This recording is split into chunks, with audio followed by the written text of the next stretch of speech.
exercices corrigés sur les lentilles minces. On commence par un petit rappel. Premièrement, la définition d'une lentille.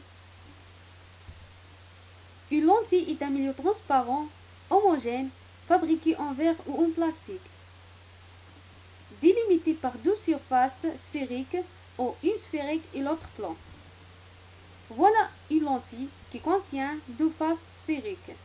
Une autre lentille qui contient une face sphérique et une face plane. Maintenant, les types des lentilles. Il existe deux types de lentilles. Les lentilles convergentes. Voilà quelques formes de lentilles convergentes. Le deuxième type, les lentilles divergentes. Voilà quelques formes des lentilles divergentes. On peut distinguer entre les lentilles convergentes et les lentilles divergentes par les bords. Les lentilles convergentes ont des bords minces et les lentilles divergentes ont des bords épais. Le symbole des lentilles convergentes est comme ça. Et on symbolise les lentilles divergentes par le symbole suivant. Propriété des lentilles convergentes minces. Voilà une lentille qui est convergente. Cette lentille convergente contient un centre optique. C'est le centre de la lentille, symbolisé par la lettre O. Axe optique, perpendiculaire à la lentille, passe par le centre optique O. Le foyer image, noté F'. Les rayons qui passent par la lentille est dévié pour passer par le foyer image F'. La distance focale, son symbole F minuscule, est la distance entre le centre optique et le foyer image F'. Voilà une lentille convergente qui contient un centre optique. Il y a trois rayons lumineux parallèles passent par cette lentille. Le premier rayon passe par la lentille est dévié pour passer par le foyer image F'. Le deuxième rayon passe par le centre optique, n'a subi aucune déviation. Le troisième rayon passe par la lentille et dévié pour passer par le foyer image F'. La vergence d'une lentille convergente. La vergence d'une lentille convergente est la capacité d'une lentille à faire dévier les rayons lumineux, est calculée par la relation suivante. C, c'est le symbole de la vergence, égale N sur F, avec F la distance focale en mètres. C, la vergence, son unité est dioptrie. La vergence nous permettant de connaître la lentille la plus convergente. On passe aux exercices. L'exercice 1. Cet exercice, c'est juste pour vérifier votre connaissance. Alors, complétez les phrases suivantes. La première phrase. Il y a deux types de lentilles. L'une aborde quelque chose et l'autre aborde quelque chose. La deuxième phrase. La distance focale et la distance entre le centre optique O est quoi? La troisième phrase. L'axe optique est une droite qui passe par le centre optique O et comment elle est à la lentille. La quatrième phrase. Tout rayon lumineux qui passe par quelque chose d'une lentille ne subit aucune déviation. Alors la correction de cet exercice, on commence par la première phrase. Il y a deux types de lentilles. L'une à bord mince et l'autre à bord épais. Donc c'est déjà dit que il y a deux types de lentilles. L'une mince, ce sont les lentilles convergentes, et l'autre à bord épais, ce sont les lentilles divergentes. La deuxième phrase. La distance focale est la distance entre le centre optique O et le foyer image F'. Très bien. La troisième phrase. L'axe optique est une droite qui passe par le centre optique O et donc l'axe optique, on a dit comment elle est avec la lentille. Elle est perpendiculaire. Très bien. Donc je répète la phrase. L'axe optique est une droite qui passe par le centre optique O et perpendiculaire à la lentille. La dernière phrase. tout rayon lumineux qui passe par quelque chose de lentille ne subit aucune déviation. Donc, ce qu'on a dit que un rayon lumineux qui ne subit aucune déviation, c'est le rayon qui passe par le centre optique. Alors, on écrit ça sur la phrase, elle devient tout rayon lumineux qui passe par le centre optique O d'une lentille ne subit aucune déviation.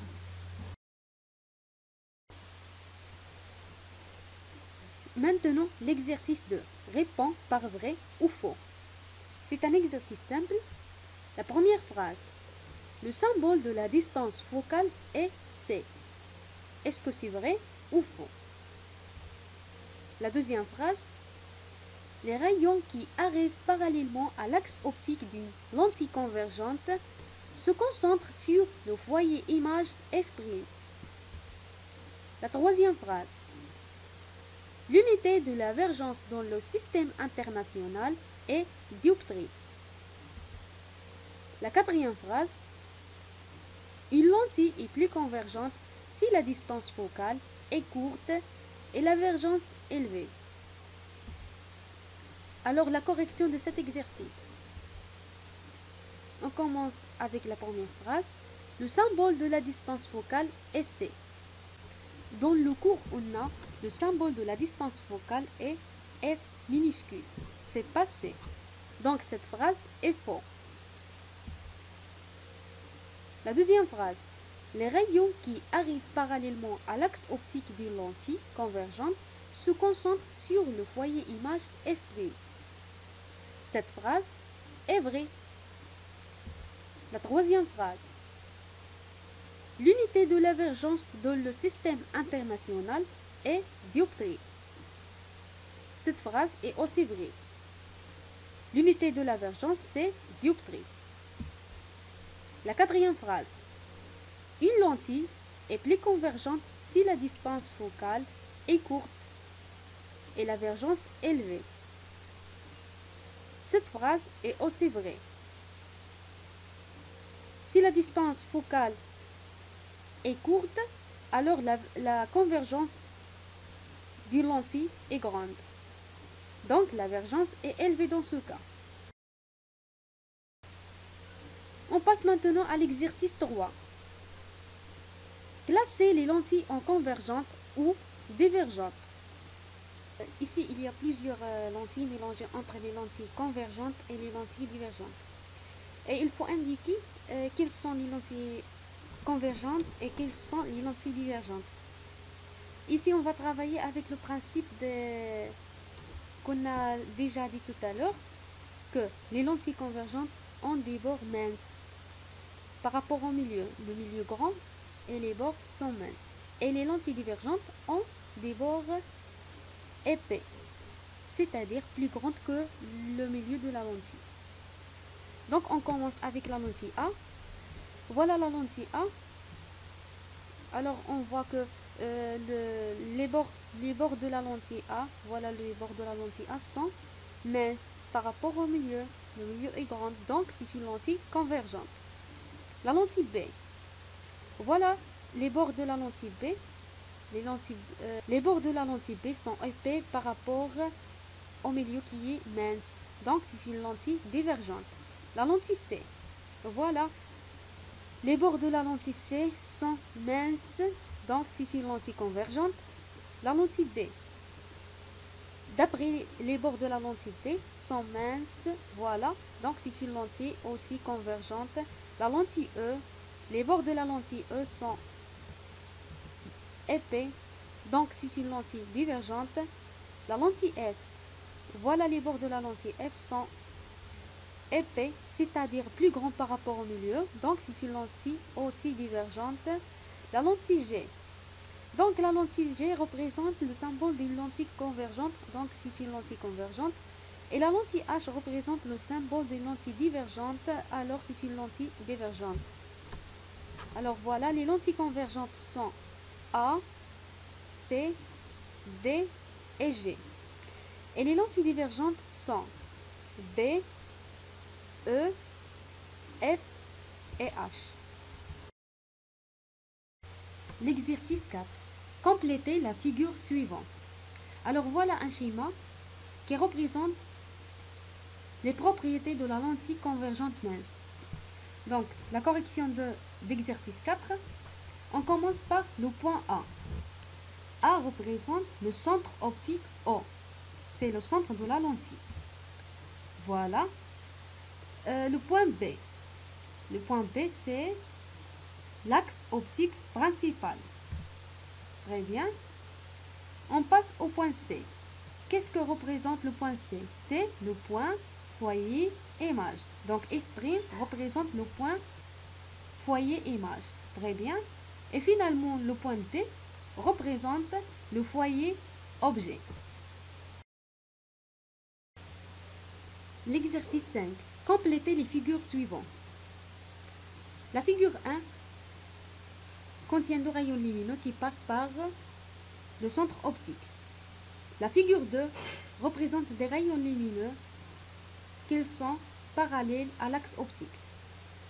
Donc, dans cet exercice, il faut tracer ces rayons lumineux après le passage par la lentille convergente mince. Donc, la correction de cet exercice, on commence par la figure 1. Voilà la figure 1. On prend le rayon 1 qui passe par le centre optique. Alors, ce rayon, qu'est-ce qu'il va passer à ce rayon qui passe par le centre optique? Est-ce qu'il va subir une déviation ou il ne subit aucune déviation, c'est-à-dire il va continuer son chemin sans dévier? Alors, les rayons lumineux qui passent par le centre optique O, ils ne subissent aucune déviation, c'est-à-dire ils vont continuer son chemin sans déviation. Alors, voilà. Le rayon 1 va continuer son chemin. Le rayon 2. Voilà le rayon 2. Il passe par le centre optique O. Est-ce qu'il va dévier ou non? Alors non. Puisqu'il passait par le centre optique, il va continuer son chemin sans déviation. D'accord? Maintenant, la figure 2. Voilà la figure 2. On a deux rayons qui sont parallèles à l'axe optique. On prend le rayon 1. Alors, ce rayon, il est parallèle à l'axe optique. Est-ce qu'il va dévier ou est-ce qu'il va continuer son chemin normal? Non, puisque le rayon il est parallèle à l'axe optique, il va dévier pour passer par le foyer image F'. Voilà le trajet de ce rayon 1. D'accord? Pour le rayon 2, puisque le rayon 2 est aussi parallèle à l'axe optique principal, donc il va dévier pour passer par le foyer image F'. Et voilà son chemin.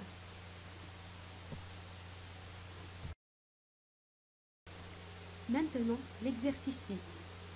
La question 1. Calculez la vergence C1 de la lentille L1 de distance focale F1 égale 20 cm. Alors, on a une lentille 1 à une distance focale F1 est égale 20 cm. Et il nous demande de calculer la vergence C1. On va appliquer la relation. La question 2. Calculez la distance focale F2 de la lentille 2 de vergence C2 est égale 40 dioptries. Dans cette question, il y a une lentille L2 et il nous donne la vergence de cette lentille et il nous demande de calculer la distance focale. C'est l'inverse de la question 1. La question 3. Déduire la lentille la plus convergente. Donc cette question, on va déduire d'après les questions 1 et 2 qui est la lentille. Donc on passe à la correction d'exercice 6. La réponse de la question 1. La vergence de la lentille 1. Donc on connaît la relation qui permet de calculer la vergence. Voilà la relation. C est égal 1 sur F. Puisque on a une lentille 1, on note C1, c'est-à-dire la vergence de la lentille 1. C1 est égal à 1 sur F1. 1 sur la distance focale de la lentille 1.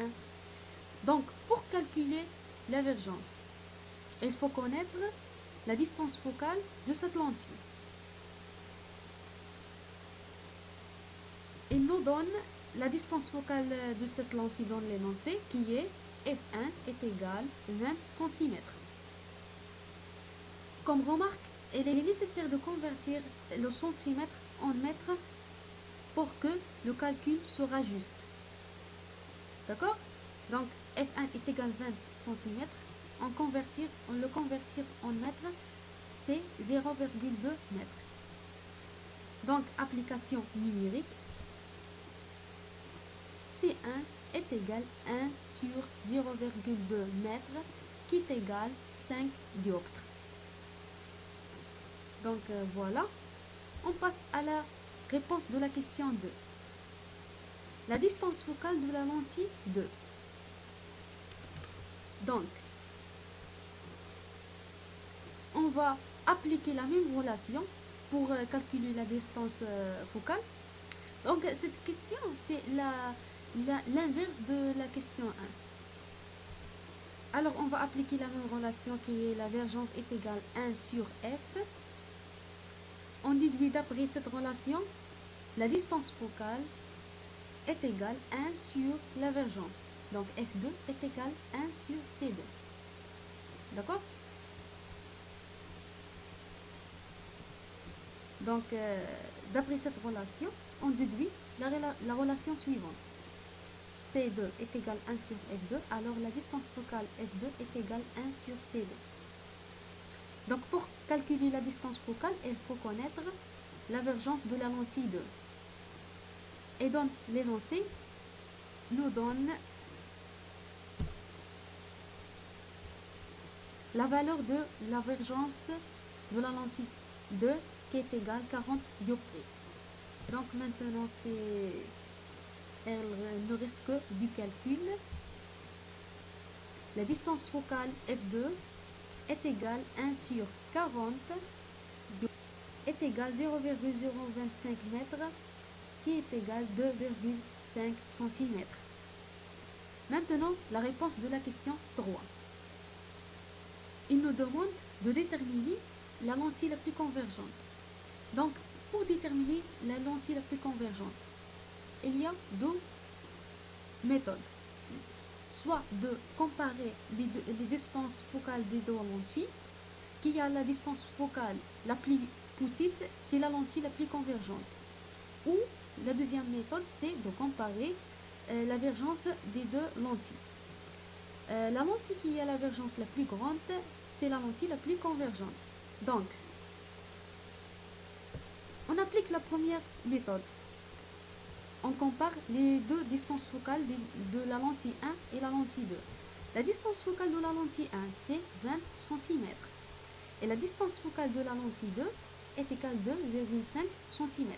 Donc, on a dit que la lentille qui a la distance focale la plus petite, c'est la lentille la plus convergente. Donc, la lentille la plus convergente est la lentille 2. On compare aussi par la divergence. Alors, la divergence de la lentille 1, c'est 5 dioptries. Et la divergence de la lentille 2 est égale à 40 dioptries. Donc, on a dit que la lentille qui a la divergence la plus grande, c'est la lentille la plus convergente. La lentille 2 a une divergence plus grande que de la lentille 1. Donc, c'est la lentille la plus convergente. Alors, on déduit que la lentille la plus convergente est L2 car